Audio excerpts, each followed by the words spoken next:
Assalamualaikum warahmatullahi wabarakatuh. Jumpa lagi dengan saya Bustami Narda. Kembali saya doakan kepada Allah Subhanahu wa taala semoga seluruh penonton channel YouTube Bustami Narda ini selalu mendapat perlindungan dari Allah Subhanahu wa taala. Dan semoga kita selalu semakin sukses dari hari ke hari. Sebelum dilanjutkan, jangan lupa komen, like, subscribe, dan tekan lonceng untuk mendukung kanal ini. Sahabat BN, saya akan memulai pertemuan kita ini dengan mengatakan uang bukanlah segala-galanya. Dan Anda tentu juga setuju. Tetapi kita juga tampaknya harus setuju bahwa segala-galanya membutuhkan uang. Mengapa ini saya buat sebagai pembuka kata dalam pertemuan kita ini? Banyak sekali orang hanya yang bicara sampai uang bukan segala-galanya saja. Sehingga diulasnya dengan perkataan, saya tidak bisa dibeli. Bagi saya, uang bukan segala-galanya. Bagi saya, uang tidak utuh. Itu ujung-ujungnya. Tetapi ketahuilah bahwa apapun alasannya, uang itu butuh untuk segala-galanya. Contoh, kalau kita seorang politisi, kalau tidak ada uang, kita akan sangat rentan kena sogok. Katakanlah kita seorang pejabat. Kalau seorang pejabat tetapi hidupnya marak-marik, dia akan sangat rentan terkena kasus korupsi, sangat rentan dia mengambil uang negara yang bukan haknya.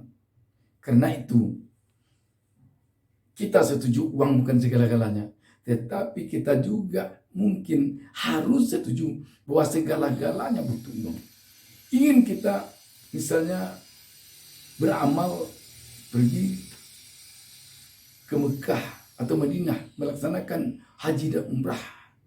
Ingin kita misalnya mendapat pahala banyak melalui sedekah.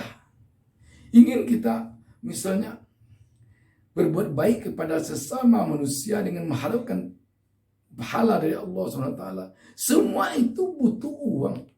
Uang memang tidak bisa dikesampingkan. Tinggal lagi iman kita, moral kita, mental kita. Untuk bagaimana kita mencari uang dengan halal. Tidak menghalalkan segala cara untuk mencari uang.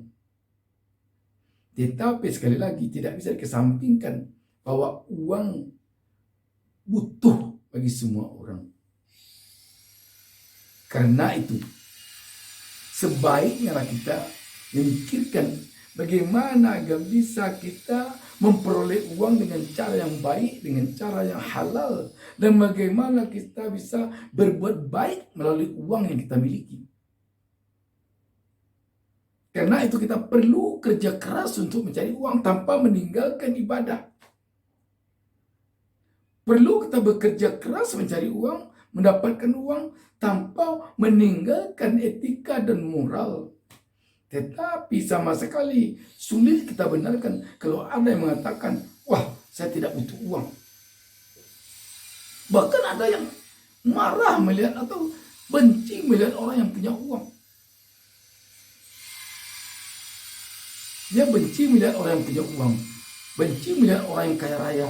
Tetapi ketika dia bangun ini bangun itu, buat proposal, mohon bantuan pada orang yang kaya raya yang punya uang. Ini tidak fair juga. Artinya apa yang saya sampaikan di sini? Kita perlu di negeri ini sekarang ini membangkitkan perekonomian kita. Siapapun perlu mendorong generasi muda kita agar dia mau bekerja keras, agar dia mau berpikir bagaimana agar dia tidak bertangan di bawah tapi bertangan di atas. Bagaimana agar dia tidak menampung tetapi memberi. Kita melihat ada beberapa tokoh penting yang vokal. Katakanlah Rocky Gerung yang sulit sekali dikendalikan. Kenapa dia tidak sulit dikendalikan? Dia tidak ada mengeluh masalah keuangan dia. Sumber keuangannya banyak karena ilmunya. Jadi dia tidak bisa dikendalikan. Kita juga melihat bagaimana seorang mubalik kondang Ustadz Abdul Somad misalnya, Adi Hidayat misalnya, Agim misalnya, dan lain-lain. yang tidak bisa kita sebutkan satu persatu di sini. Bagaimana mengendalikan ceramahnya?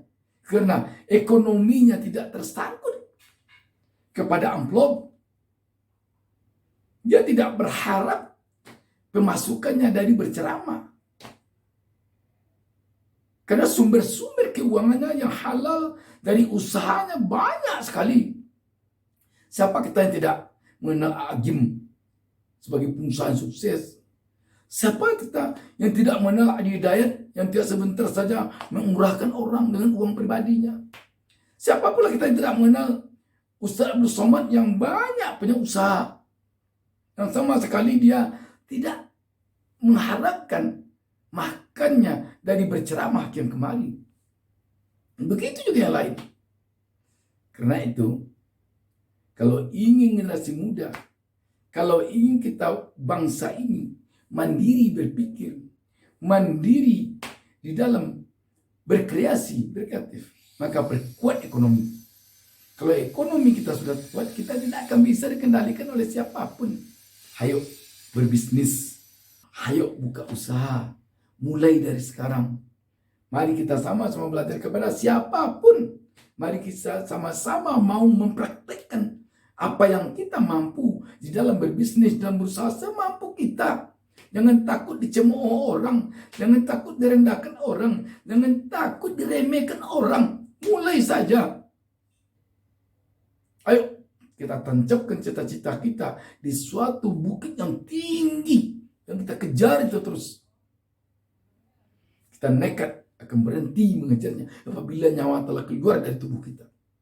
Jangan lagi di antara kita ada saya tak perlu uang, saya tidak perlu usaha. Jangan sampai pula kita membenci seorang pengusaha. Kalau kita melihat pengusaha sukses, kita lihat bagaimana, kenapa dia sampai sukses. Yuk kita berguru kepadanya. Jangan kita benci dia. Kalau kita benci dia, itu namanya nanti kalau kita tidak hati-hati, kita jatuh kepada iri dan dengki. Senang melihat orang susah, susah melihat orang senang. Demikian saja. Semoga kita semakin bergerak untuk berusaha, untuk berbisnis, untuk menjadi seorang entrepreneur. Assalamualaikum warahmatullahi wabarakatuh.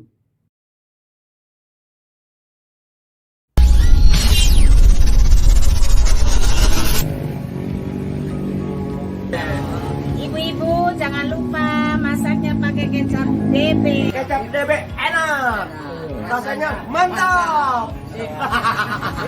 Tinggalkan yang lain, ambil kecap